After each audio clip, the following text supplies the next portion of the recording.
Hello and welcome back to the semifinal back nine coverage of the 2019 Disc Golf Pro Tour Championship, brought to you by JomezPro. This coverage is presented by the JomezPro Patreon supporters. Thank you guys so much for being a part of bringing this coverage to you disc golf fans worldwide. We have got big German commentary, Jeremy Koling joining the booth by none other than Simon Big Boy Laser Lizotte.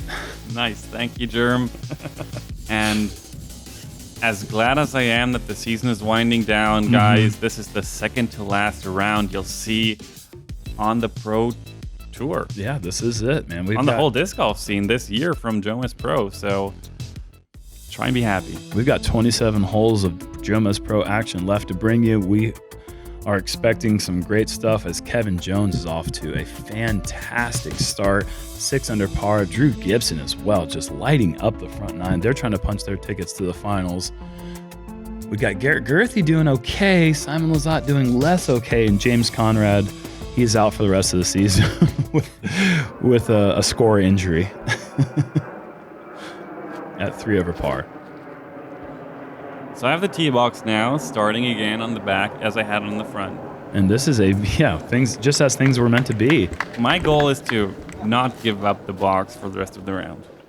It's a good strategy to have, as your tee shot is a good one. Not great. You're outside the circle, but you're still putting on the difficult hole 10, par 3. 396 feet, probably playing closer to 360 feet.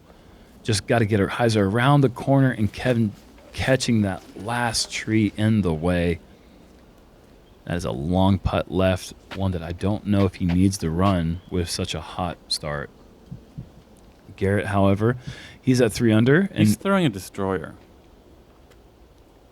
Some players feel more accurate sometimes going through tight gaps with wide rim drivers and really throwing through the shot, but this is definitely not the distance that he doesn't need a distance driver on this hole. And wow, and that is in between the short position and the par 4 for the FPO division, which is that long basket you saw on the drone flyover. But he hits the gap perfectly. Yeah. So he told me after the shot that he was trying to go for the second basket and hope to not make it. Okay. James, the inside flip up line, catching the last tree that Kevin hit, kicking forward but into the woods. Not bad shot. Nope. They all got through. Really, all these drives just set up good SloMez opportunities. That's all they did. Exactly. And we all hit the main gap, so I think as a group performance, this was pretty acceptable. Yeah, and that is really the goal number 1. Hit that gap. Pick right side, left side, one of the two, and just commit to a shot and perhaps give yourself an opportunity for birdie. And that right there's your SloMez coming up. That was a beautiful Anheuser putt with the awkward straddle stance. Is this my last SloMez of the year? I don't know. You tell me. Did you make any big putts in the back nine besides this one? Don't tell me. Spoiler alert. Know. Spoiler alert. Don't say. Wow. That's a pretty good one, though. If that is your last one, that's a pretty good one to have. That was so in the middle. I loved it. Garrett for birdie. Oh, he knows how big that is. He has just closed that gap down to 2 strokes between him and Kevin Jones. Fantastic putt.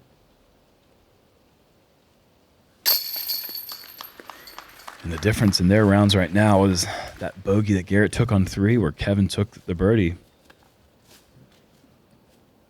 Pretty crazy. The difference is 1 shot. But it's been looking like Kevin's just been shredding it. And he hasn't done anything overly crazy. He's thrown some really great shots, but he hasn't made any super long putts. Just doing exactly what you'd expect to do. Hole 11, par 4, 700. I said that yesterday. 474 feet. There's some sort of dyslexia going on in this hole. It is a right turning dog leg, forehand or backhand Anheuser up to the corner there, and just a straight shot up the gut here. This is a traditional pin placement that's been here ever since I started playing disc golf back in 2006. So this hole has been here for quite a while. And that is a good shot there. Can you get you to the straight landing zone? Ideally, you wouldn't mind being around the corner a little bit further, but that's still a good result. Yeah, I mean, as long as you're in the middle, there's really nothing to complain about. And I'm definitely in a spot that I'm in position and things can go. Oh, Garrett connecting on the high with the high limb there with his Wombat 3. That is a devastating result.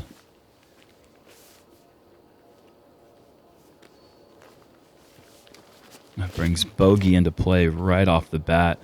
Kevin pushing this potentially too long and straight. Yep, that is going to be... Maybe he might have access to the back door with a lean out forehand, but you want to just have something drift around the corner. You don't necessarily need to go with a high speed. Okay, that's the highest shot ever thrown on this hole. Yeah, James, I'm excited to watch James again these last couple holes because if there's a way to do something cool, he's going to try. And if this is clean and not going too far, this is a great recovery shot from Garrett. I like best case scenario right there. Yeah, that was excellent. With so many roots in the fairway, anything could have happened. That's about as much as you can ask for from that position off the tee. Speaking of roots, James having to dance around some of them. Oh, and that looked like it was a great shot, but he'll have to try to throw one in from about 290 feet or so, probably left from in the woods. Highlight real time. Yep. Oh boy, that's the worst shot Okay.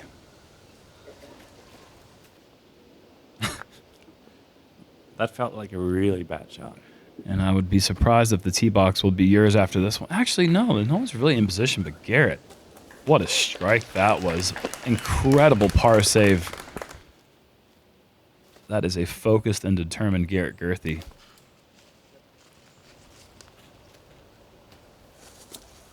That's a really overstable mid-range. I wonder if that's a Might be M5, M4, No, that would be Three. understable. M1. Maybe even the A series, maybe A1 or A2.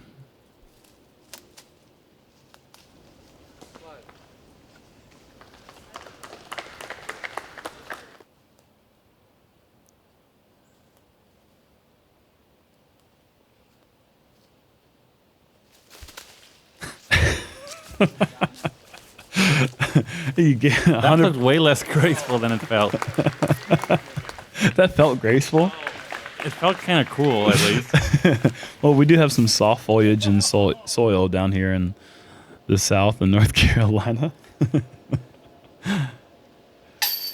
Oh, no. Just stay in the basket. When it rains, it pours. Well, fortunately, it's not raining quite yet. For you guys, Kevin Jones keeping that hot disc golf action running here, moving to 7 under par, bogey free so far. Garrett, incredible par save. Graceful par save for Simon, and that'll be a bogey for James. Hole 12, a new pin location, par 4, 651 feet. I think immediately it becomes one of the signature par 4s on the course. You can see the basket when there's enough sunlight coming through the woods from the tee, which is always such a cool feature to have on a par 4 that bends to the right and then bends back to the left. But a very specific and narrow tunnel off the tee, very important to keep your disc in the fairway. Yeah, it shapes up great for a righty backhand because we can hyzer it out and then push it right, and then it'll hyzer back to the middle. And that almost did exactly that, but just turned over just a fraction too soon and kicking off into the woods, and that is going to set up a very difficult birdie look. And that is a very aggressive shot, and this is turning beautifully. And that is now the longest. The last tree. Oh, goodness, that is still so far up the fairway. That's over 450 feet, I'd say. If I would have gotten an extra 20, 30 feet, I would have been in jump putt range. That is outrageous. And Garrett, seeing that line, not quite committing to the same power, and unfortunately kicking into the woods. That is a devastating kick. So far, no one quite in the fairway. James going with a wraith. This needs to start turning quick and early. Just misses. Oh, wow. And that is just kicked straight down, which was a pretty good result.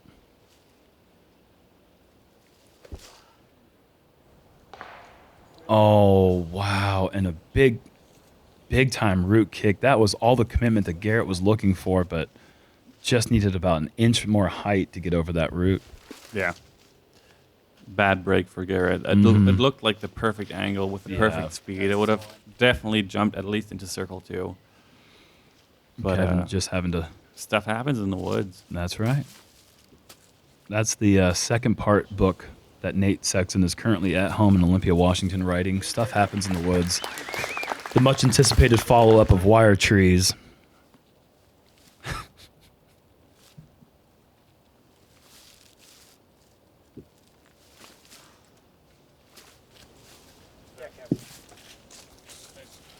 Kevin with a nice scramble, leaving less than 20 feet for the par. Kevin's already at 7 down, so he's really trying to just not screw up. Exactly. And you got to think at this point, especially knowing, and that's a good effort. That's not your, was that your drive finally? Yeah. Wow. Oh my goodness. That is incredible.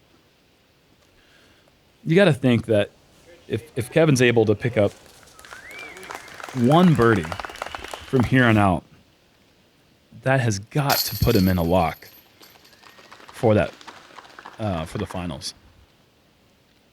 Yeah, we were checking scores at this point, and Kevin was definitely above the cut line. I'm not exactly sure what the scores were, but we knew that if he gets one more birdie and shoots 8 down, then he's going to be for sure in. And Garrett has some work to do, but he's going to clean up for a par here, and there's a couple of good birdie holes coming up.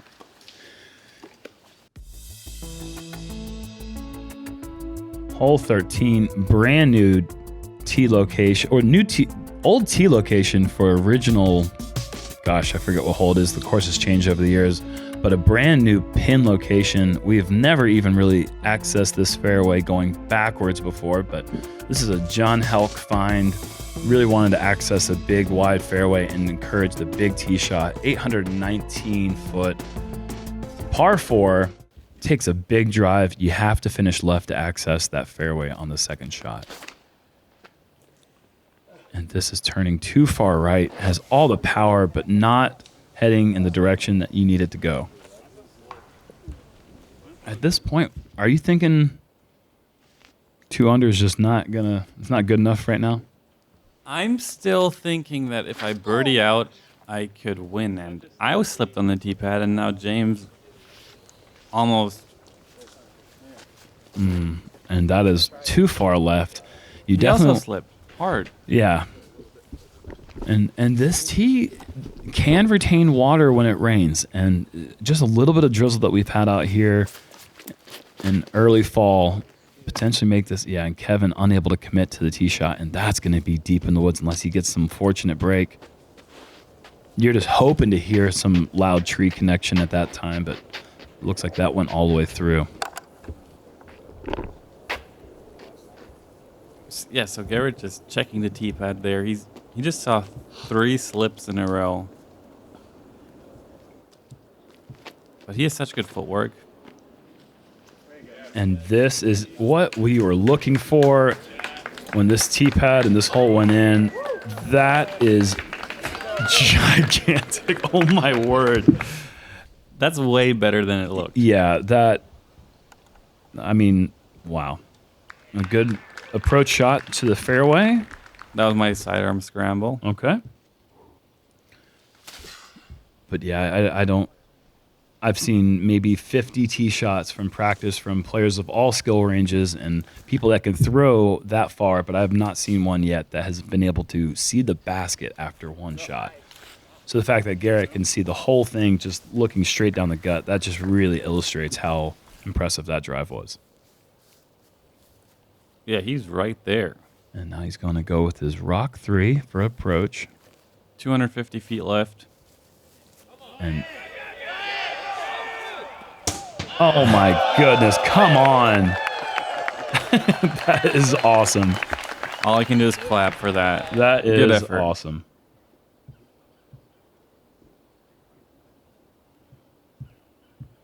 James is a little out of position here and choosing a flex touch sidearm, which we have never seen of him before. But didn't quite commit to the angle enough. Leaves himself about 70 feet. I chose the pro gap again. Of course. And that'll be a par. Yeah, great shot there. Thanks, Corey. You know, Corey's always there for supportive words, encouragement, a pat on the back. Never sarcastic. No. No.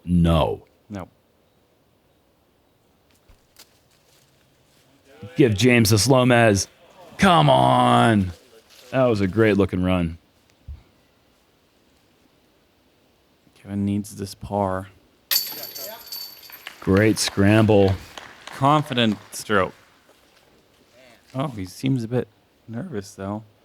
Well, I mean, he's still, even with Garrett's tap and birdie left, he still has 2 strokes, but things do start getting pretty tricky. These last 4 holes, anything can happen. Or actually, last 5 holes.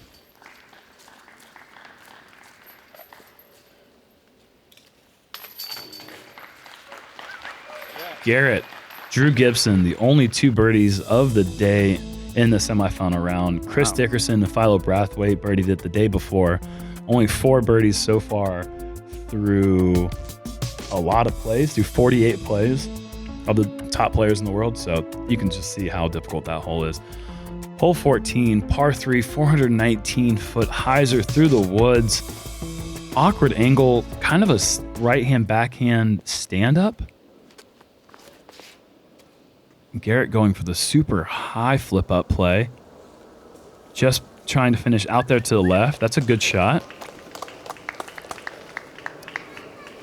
The right-hand forehand, if you throw the turnover, it can hyzer back to the basket, which might be the best line for the hole. I really like Garrett's spiky play because I never thought of that option, and he threw like a really fast overstable disc on a spike line. Have you been that trying to avoids. just park this hole? Yeah, I've just been trying to throw like more of an understable disc that flips Right. up and rides straight. Oh, and that is going to be in trouble for Kevin Jones. Early in the woods on the left, there are holes through the woods there, but it is still quite challenging to this slopey green.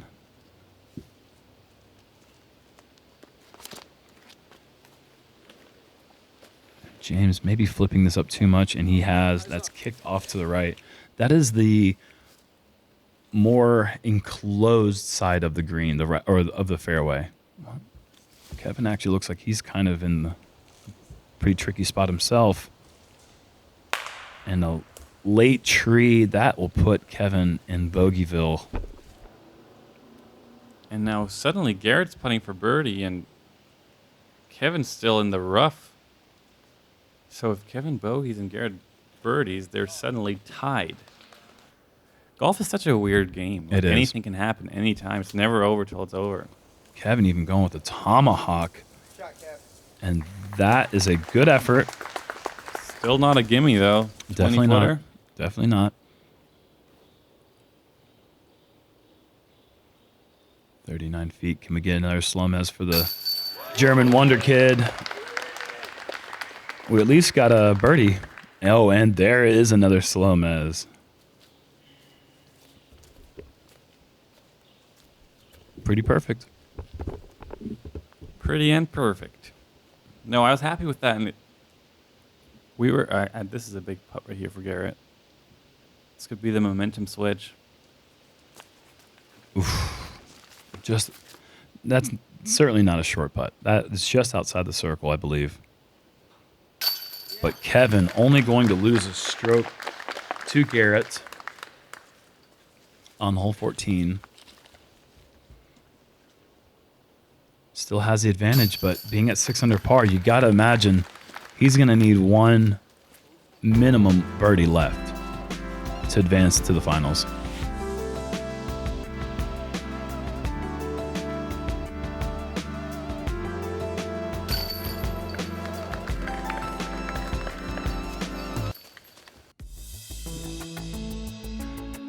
And at this point, I believe Michael Johansson and Alex Russell are in the clubhouse at 7 under par. So they have less points than Kevin. So the number for Garrett and Kevin Jones at the minimum is a 7 under par. And Simon Lizotte. If I birdie out, I shoot 7 down. And Drew Gibson is also in the clubhouse at 9 under par. So now you know what you need to do. Yeah, at this point we all knew, unless, I mean, for Garrett and Kevin, if I don't shoot 7, then they're good with 7. But if I shoot a 7, then they need an 8. And that is a good way to give yourself a position, an opportunity, as you've hit the gauntlet perfectly. We have not seen a tree hit yet in the 5 shots so far, covered by Jomez. Make that 6 for 6. I think Garrett is unbelievable. Really, really good. Why aren't we seeing any trees hit on the gauntlet? Like, this is this is one of the most narrow gaps you're going to play, 321 feet, and I guess it's not tight enough. Garrett, beautiful shot. 25 feet left. Very deserving FollowFlight. And that's what you typically see. 2 or 3 out of a foursome do something like that. James with the rock 3. He'll have 200 feet left for the par. And pressure squarely on Kevin's shoulders here. He knows what he has to do. Beautiful follow through, understable disc, skipping forward. Outside the circle. But a great shot nonetheless. Go, Greenie. Go. Go Greenie. Go Greenie. That's what we call that old JK AVR James has been throwing for about 4 years now. Whatever. And Kevin actually just barely inside the circle. Oh no, he's just outside the circle. And look at that. Huge momentum putt, getting him back to that 7 under magic number. Pretty impressive. This is such a different scenario because we know that it's all or nothing. So these are all clutch putts, and I was really impressed with how well Kevin handled all these situations.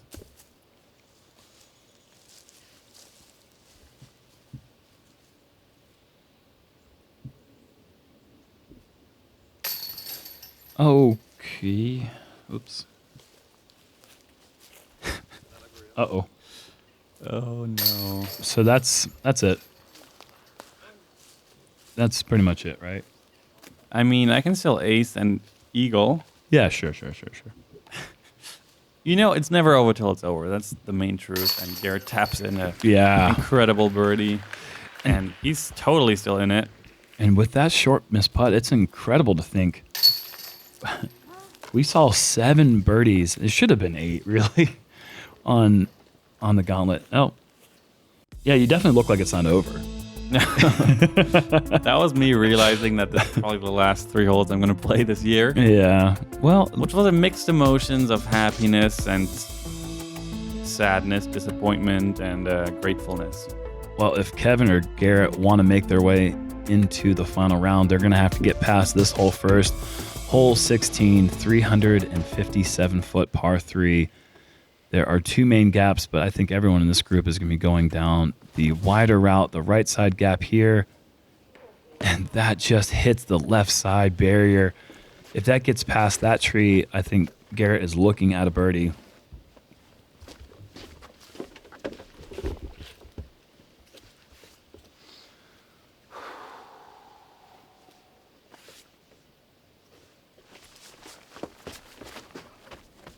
Kevin, this is early, and that's kicked left.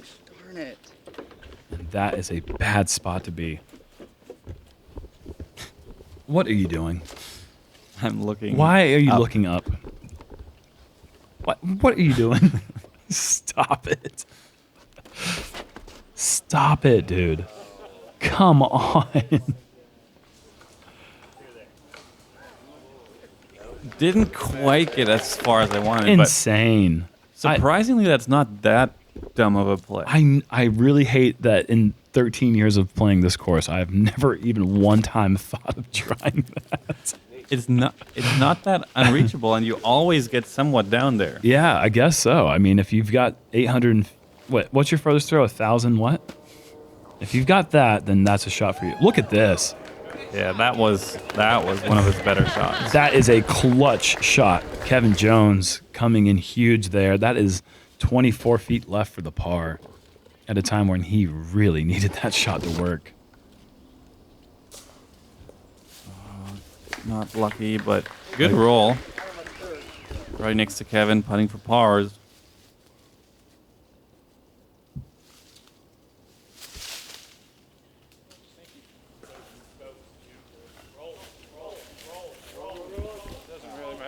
I was about to say the same exact thing, but James took care of that one. You almost want it to be further so you can make a sicker putt. Yeah, exactly.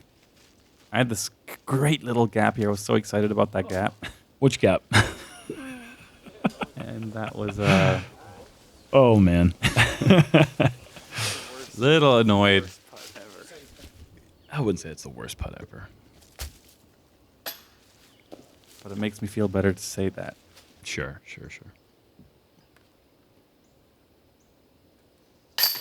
Garrett, great save.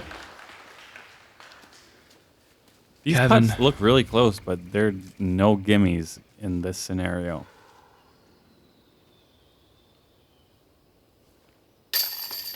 Kevin, incredible save.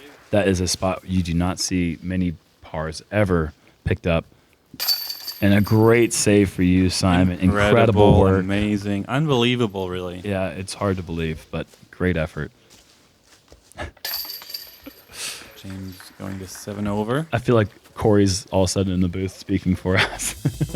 Incredible save there, Simon. Have we ever seen a 7 over on Jomez coverage? Yes, of course we have. Hole 17, par 4, 545 feet. This is another one of those textbook North Carolina, specifically Charlotte, designed holes. Stan McDaniel forcing the very specific landing zone, and then you're going dogleg left, over the hill, over the tunnel, over these little concrete rocks, and then up to the final elevated basket. A very difficult two-shot hole just because the placement off the tee is so specific. And I think Garrett has gone way too long. And that is an easy thing to do. You just want to hit that gap. But you don't realize how bad it is if you go too long. Yeah. He threw an Excalibur, I'm pretty sure. And that's a high-speed disc. And all you really need to throw is like 300 feet at most. Yeah, a really well-committed putter or mid-range puts you in that ideal spot. And Kevin, close to getting it. Perhaps just that little tree kick stopping him from being in that ideal spot. Really difficult to access the green from the angle he's left with. Naturally. Oh, man. That was close to getting all the way through. That would be pretty awesome.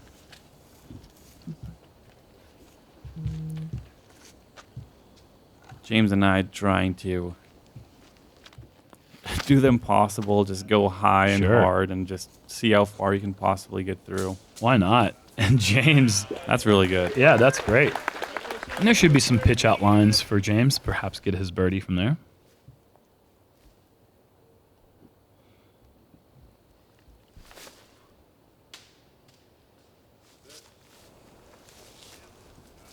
That was a really good shot from there.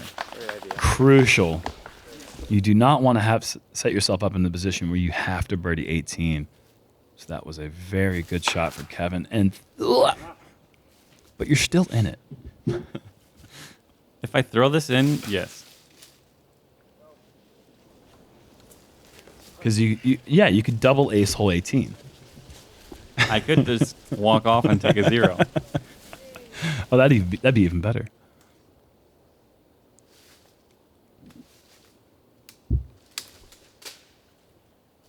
Yeah, if you had thrown that in and taken a 0 on 18, that would have been 3 under par hole. That would have got you to 7 under. Yes. But you missing that shot from the woods has officially sealed your fate. And Garrett he is in a position where he will have to birdie 18, and that's only if he can save his par on 17. It's a really weird feeling to play with absolutely... Oh, good run. Absolutely, like, not... It literally doesn't matter. Mm-hmm. It's such a different feeling that we haven't had, except Yeah. for in this format that can happen. Sure, but in the situation where Kevin and Garrett are in, it's the exact opposite, where everything matters so much. Yeah. It's like in one spectrum, oh gosh, Kevin's like, come on, man. We don't need to add any drama to this scenario. It's already filled with plenty of it. But yeah, in their situation, every shot matters so much that it's you can't recreate that kind of drama in any other scenario. And trying to pass a kidney stone is Simon Lizotte. That was an unfortunate spot. Kevin, huge putt. Oh, just crawling over. He looks calm on the inside, or on the outside, but the inside, I'm sure he's thinking, oh. Oh, he was... Yeah, he didn't like that he had to get a 25-footer over the rim there. Yeah, the little structure there it's a pretty cool little concrete thing there with the steps to the basket, but anytime you have something solid like that by the base, it can create rollaways. That was an important 15-footer for Garrett, too. So, Calvin Heimberg, Yeah.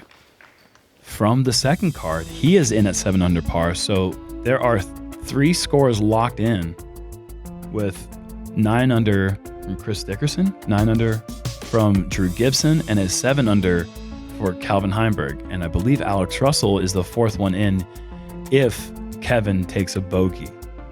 If Garrett takes a birdie, however, he will knock out Alex Russell. And Calvin. Yes, correct. If Kevin Jones takes a par. So Garrett, birdie time. Must get birdie, and this is a good-looking angle. It is turning, continuously turning. Oh, I liked it out of the hand, but it has turned too much, and that could be it for Garrett. He's going to have to come up with a huge shot from the woods. Kevin just needs to keep this in play. Yeah. And he's gone mid-range off the tee. Smart play. He's doing what you did yesterday. Yeah, but from the proper position. God, I still feel like such an idiot for not knowing the score. That was such a bogey on my part. James trying to just do something fun with his last shot on tour. Not the most fun. That's in bounds. Yeah, that is not out of bounds. That wall is just there for spectators. I really wanted to give this a good 8th run. Is this going to go in the road, OB? Maybe. Yep. 486 feet. Not quite long enough for you. Ugh, that was annoying. And that's really the best that Garrett could do from there, unfortunately. That will... He had to throw this in. Yeah. Kevin just needs to slide this up to the pin. He's got to tap in. Kevin Jones will be playing on Sunday for the Disc Golf Pro Tour Championship. James and myself have the last chance for a finish in style moment. Oh, great effort Good from run. James, who's really been out of it since hole 2. Tough round for Mr. Conrad. Simon, it has been a pleasure talking about your round with you. It was a pleasure. Yeah, go home with a nice par save. There you go, Garrett. That's a great way to finish off the Disc Golf Pro Short Tour by season. 1 stroke. That's got to be a bit frustrating. But it does feel nice to not limp out of the round, making a good putt like that in front of the fans. Yeah, now we all realize, except for Kevin, that the season's over for us, and all we're doing right now is wishing Kevin good luck. Good breaks for tomorrow. We hope he takes it down. And what an incredible that is it. start. He was 5 under through the first 6 holes. That is just really setting a statement early, continuing good play all the way through. He'll be in. We have Chris Dickerson, Drew Gibson, Calvin Heimberg in for the Pro Tour Championship. Drew Gibson has been playing this course incredibly well. Chris Dickerson has played his way all the way from the first round. Yeah. So he's kind of like the Cinderella story, even though he's the reigning Disc Golf Pro Tour champion. So you got to imagine there's some momentum on his side. He's definitely the closest local, being from Limestone, Tennessee. I call him the Limestone Cowboy. JomezPro Founders Club, thank you guys so much. Especially to Garrett Pinkney. Thank you, man. We really appreciate you. Andy Johnson, you are so helpful. Thank you so much. And I just want to say a quick thank you to all the fans, all the supporters out there, for myself and the whole disc golf crew. It's been a great season, and I'm out for a couple months. I'll regroup, get back in shape, and start killing it next season. It's been a pleasure to have you in the booth. We're going to have a special guest doing commentary for the championship tomorrow for Big German commentary. We are out.